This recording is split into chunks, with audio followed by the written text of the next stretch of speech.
el hambre, la miseria, y aparte de eso una represión sin libertades en absoluto.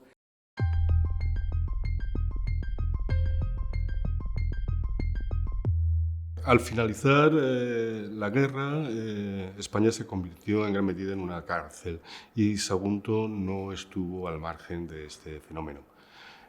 Sabemos, por ejemplo, que en agosto de 1939 había en las cárceles y en el campo de concentración habilitado en Sagunto más de 600 presos.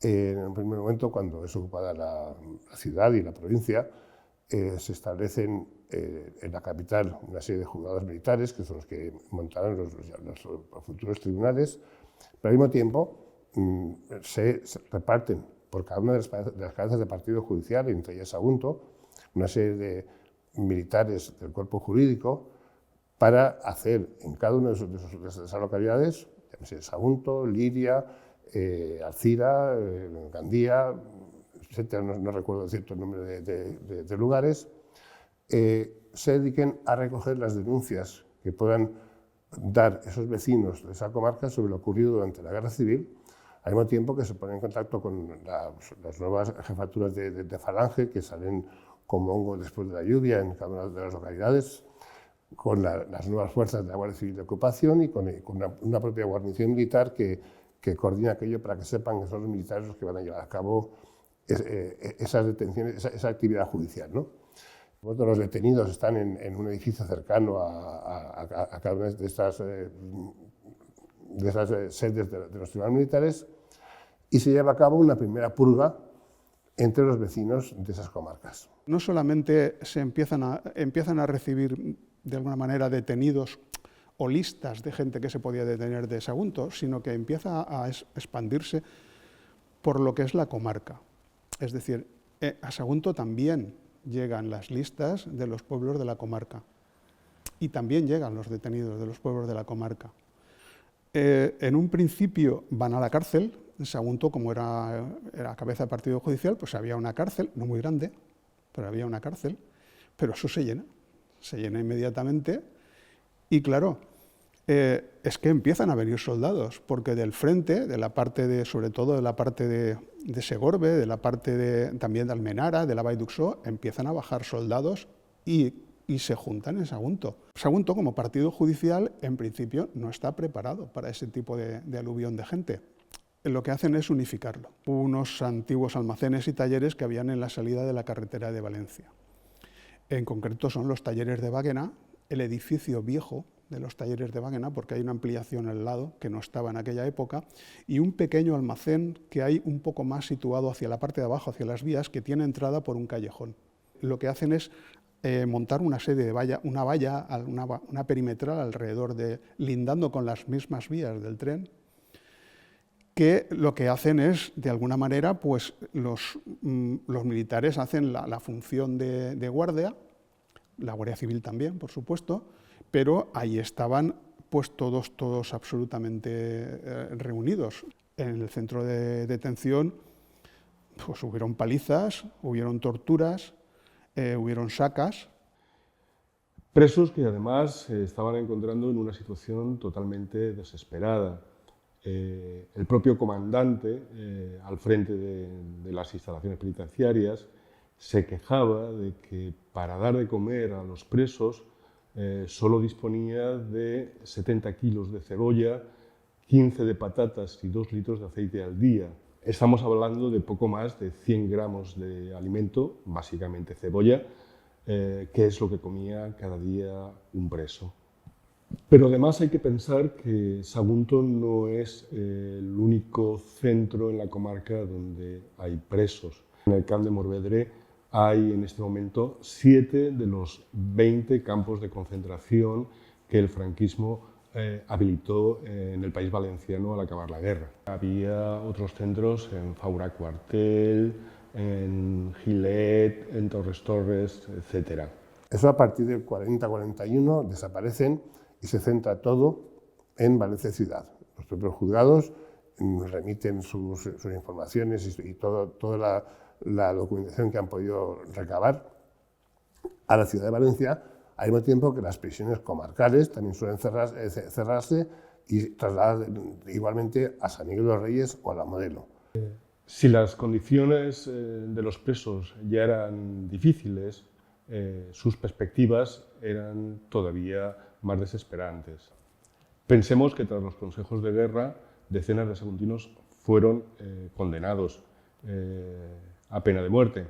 Al menos 140 pasaron por campos de trabajo. Cientos de ellos pasaron por las cárceles con condenas que en algunos casos eran de hasta 30 años de prisión. De hecho, 18 saguntinos no salieron con vida de la cárcel y murieron durante su cautiverio. 2 de ellos, que se conozca, no pudieron soportar la situación en la que se encontraban y pusieron fin voluntariamente ellos a su vida.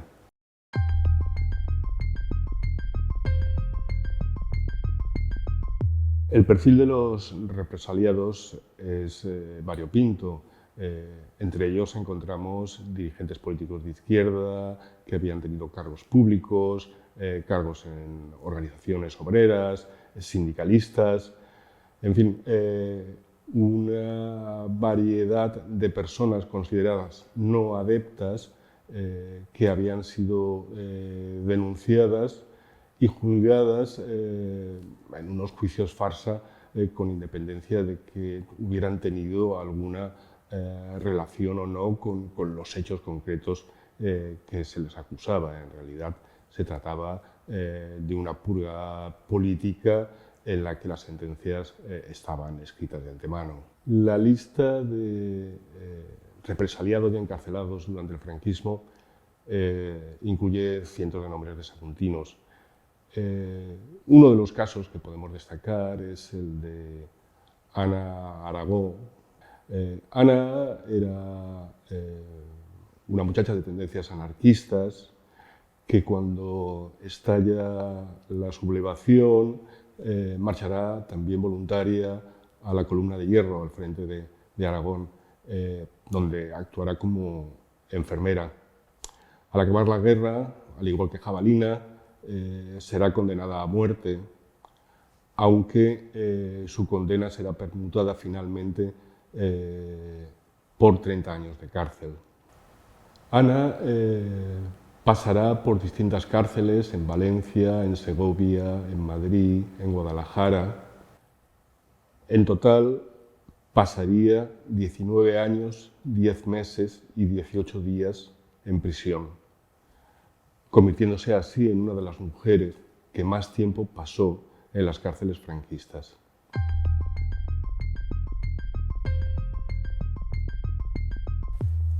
El control sobre los disidentes políticos iba más allá de las cárceles. Pensemos que para beneficiarse de algún tipo de beneficio penitenciario, estos presos dependían de la opinión del alcalde, del jefe local del movimiento o del cura de su parroquia, que en muchas ocasiones no estaban de acuerdo o proponían que en caso de verles reducida la pena o ser puestos en libertad, fuesen desterrados fuera del municipio.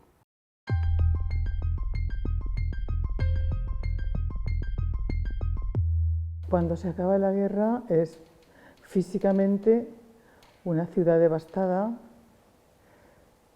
una ciudad gobernada por militares y una población, pues excepto los que han ganado la guerra, que para ellos no hay ningún peligro, pues la inmensa mayoría pues vive muy mal, en el sentido de que falta de todo. La gente comía fundamentalmente, por lo que me han contado mis familiares, mucho boniato y mucha comida a base de olla con verduras. El tema es que como en Sagunto había tierras, pues la gente tenía su propio huerto o cultivaba sus propias verduras, por lo menos para cubrir la primera necesidad. Pero la carne brillaba por su ausencia y y el pescado también. La gente se llevaba un moniato para asarlo en la fábrica, en el caso concreto de Horno de Acero, Horno Alto, en las cenizas. Yo trabajé en el 51, entré en el 50 y al final del 51 yo estuve 3 meses desde el movimiento de Horno de Acero y veía a la gente, 4 trabajadores con un moniato cada uno, lo ponían en las cenizas de los humos y se quedaba uno vigilando. Todo el mundo estábamos en la huerta, a por hierba, por hoja de los naranjos, cuando puedan, criando animales en una terracita que teníamos. Mi madre tenía ahí unas jaulas y tenía 2 conejos, 4 gallinas, en fin. El establecimiento, por ejemplo, de cartillas de racionamiento, de la zonificación de la ciudad, es decir, las personas no podían ir a comprar libremente donde quisiesen, sino que tenían que limitarse a comprar en los establecimientos de su zona, en donde les reconocían la cartilla de racionamiento. Claro, la cartilla de racionamiento daba para realmente pocos productos que satisficieran las necesidades de alimentación de una familia.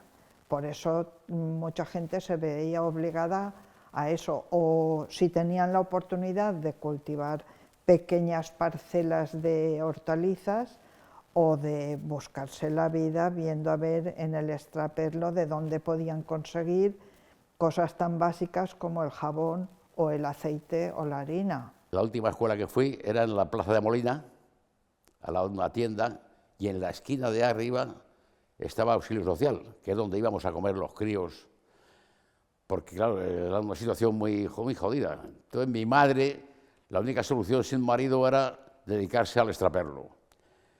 Que por cierto hay un detalle que no se ha comentado nunca, pero en España en aquellos momentos habían grandes cantidades de alimentos por todos los sitios que llegaban a las manos de quien llegaban los pueblos, quien dominaban, se alimentaban bien, lo vendían, y las migajas de ese extraperlo es lo que mi madre y otras mujeres se dedicaban al extraperlo para mantener los 3 críos. I en aquesta època prolifera molt l'extraperlo. A mi me resulta un poc terrible el veure en els arxius que estan en Picassent de les persones de l'època, el veure la quantitat de dones de Sagunt, el port, vamos, que estaven detingudes per extraperlo. Del tren, les agarraven, les que baixaven de Teruel i tal, i les agarraven i per dur aliments amagats i tal, anaven a la presó i estaven tancats, estava la fitxa. I tal, i motivo, el motivo. I així era una forma de... Es una mostra de que había necesitat, había molta necesitat. Mi madre, pues tuvimos la mala suerte de que la detuvo la policía por un chivatazo de un falangista vecino y la cogieron. Entonces le hacen un juicio de aquella manera, le ponen 1000 pesetas de multa o 100 días de cárcel. Cada día 10 pesetas. Mi madre ingresa a la cárcel, aquello fue un espectáculo, yo era muy niño, fíjate. Pero yo recuerdo el 41, por aproximadamente 42, que llegó la Guardia Civil por mi madre para llevar a la cárcel. Los vecinos se amontonaron un poco, las mujeres, hombres ninguno, diciéndole a la Guardia Civil, pero hombre, pero es que se la van a llevar, pero estas 3 criaturas y tal. Yo aquello lo recuerdo porque estábamos dentro de casa con aquellas cortinas que teníamos antiguas de baladre y la gente asomaba los moros por las calles y total que se la llevaron. I una cosa eren els aliments, però també les medicines. Les medicines, la gent se moria perquè se moria. Un pare mateix, va morir als 38 anys, de tuberculosi. Había mucho tifus. Luego a la tuberculosis le llamaban enfermedades del pecho y supongo pues, que habría enfermedades también por falta de higiene, porque claro, tampoco había de nada, ni agua corriente, ni agua potable, ni nada de eso. Y luego la mala alimentación también provocaba pues eso.